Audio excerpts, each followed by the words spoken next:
안녕하세요. 북다리입니다. 오늘은 서점 주인과 부자 상인이라는 책에 대해서 소개해 드리도록 하겠습니다. 평범 속에 숨겨진 성공 방정식.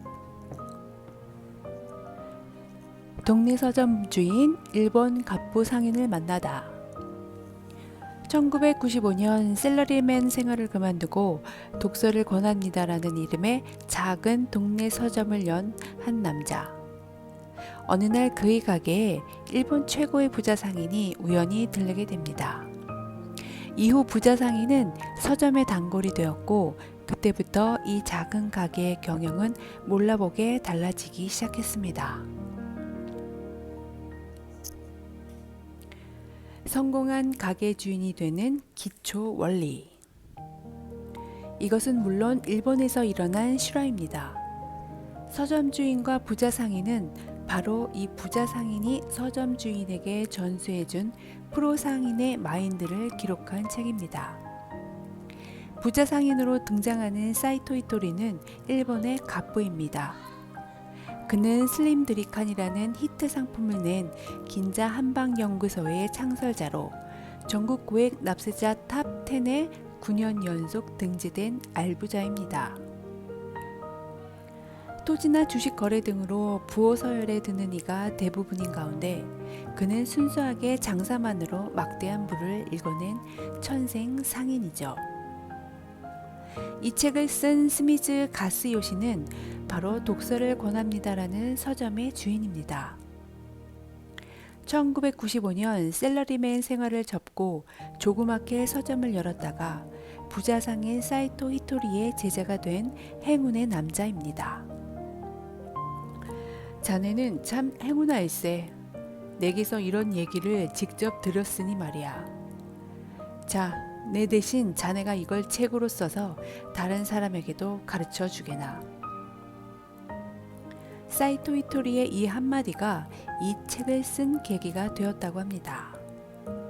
물론 부자 상인의 충고는 작은 서점을 운영하는 사람들에게만 해당되는 것이 아닙니다.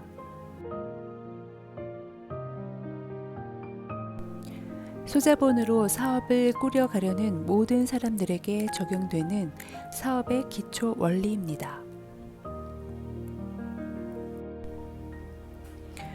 구멍가게의 상도. 이 책은 철저하게 상인의 마인드에서 쓰인 책입니다. 부자 상인은 말합니다. 경영 컨설턴트나 교수들이 정말로 경영 비법을 알고 있다면 그들은 진작에 장사를 시작했을 걸세.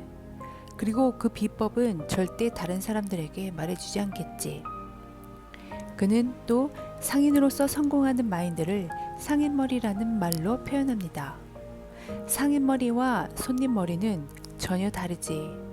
대부분 사람들이 장사에 실패하는 이유는 손님머리를 가지고 상인 노릇을 하기 때문이라네. 장사를 하려면 철저하게 상인의 머리로 생각하고 행동해야 하네. 구멍가게의 상도라고 해야 할까? 이 책은 대가의 경지에 이른 한 상인의 입을 통해 작게는 장사에서 크게는 대인관계와 인생 전반에 적용되는 성공의 마인드를 설파하고 있습니다. 사고는 대범하게, 계획은 세심하게, 실천은 철저하게. 부자 상인의 마인드에 의하면 남들이 다 알지만 간과하고 많은 작은 것들이 장사에 운을 끌어들이는 큰 변수로 작용합니다. 네, 라는 대답을 힘차게 할 줄 아는 것. 부탁받은 일은 끝까지 웃는 얼굴로 처리해 주는 것. 얼굴에 동그라미를 그리는 것 등이 쌓이고 쌓여 결국 큰 결과로 이어진다는 것입니다. 이 같은 상인의 사고방식은 일본에서는 뿌리가 깊다. 멀리는 에도 시대부터 이어져 내려오는 상인 교육의 한 방식이라고 합니다. 창업을 함에 있어 항상 돈을 끌어오는 것에만 관심이 있는 요즘의 세태에 대해 부자 상인은 일침을 가합니다. 돈만 있다고 장사가 잘 될까? 장사는 돈 놓고 돈 먹는 장난이 아니라네. 은행에서 1,000만 원을 구워다 쓸 생각을 말고 당장 내 수중에 있는 10만 원을 어떻게 최대한 잘 살려서 쓸 것인가를 궁리하게.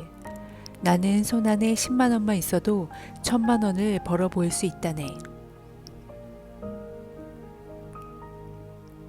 작을수록 특별하다. 독창성도 소규모 가게 경영에 필수적입니다. 부자 상인을 만나고 나서 구멍가게 서점에서 가장 먼저 달라진 건 가게에 붙어 있는 광고 게시물들. 그것은 부자 상인이 불러주는 문구를 복사이면지에 급히 받아 적은 볼품없는 것이었지만 그 효과는 기적에 가까웠습니다. 그 전날까지 한 권도 팔리지 않던 책이 날개에 돋친 듯 팔려나가기 시작했던 것입니다. 그 이면에는 고객의 심리에 허를 찌르는 상인의 계산이 숨어 있었습니다. 이 밖에도 이 책에서는 기존의 발상에서 벗어나 큰 효과를 거둘 수 있는 독창적인 사고방식을 엿볼 수 있습니다. 부자 상인은 가게 옆에 대형마트가 오는 것을 두려워하지 말라고 합니다. 옆에 큰 상점이 생기면 더 많은 손님들을 맞을 기회가 되고 주차 문제도 저절로 해결되니까 오히려 반길 일이란 것입니다. 대기업의 물량 공세나 셀러리맨들의 판에 박은 마케팅과는 다른 무언가 특별한 것을 만들어내는 것이 소규모 경영의 최대 역점이며 소규모 경영자들은 그 특별한 것을 키우기에 힘쓰라는 말입니다. 평범 속에 숨겨진 성공 방정식. 시중에 나와 있는 경영 컨설턴트나 대기업 전문 경영인 교수들이 쓴 경영서들을 읽고 한숨 지은 독자들이 적지 않을 것입니다. 주장하는 바는 거창하지만 막상 실제 경영에 어떻게 적용해야 할지 난감하기만 합니다. 그들은 실제로 장사를 해본 경험이 없기 때문에 매일 현실과 마주해야 하는 소규모 경영자에게는 맞지 않거나 너무나 막연한 처방이 많습니다. 이 책은 바로 이 점에서 특별합니다. 당장 오늘부터 실행할 수 있는 쉽고 간단한 방법들. 장기적으로는 사업을 알뜰하게 일구는 성공의 방정식을 숨겨놓고 있기 때문입니다. 장사의 대가 사이토 히토리의 지혜의 말들을 압축해 놓은 이 얇은 책 속에서 숨은 보석을 찾는 것은 우리 독자들의 몫이 아닐까요? 감사합니다.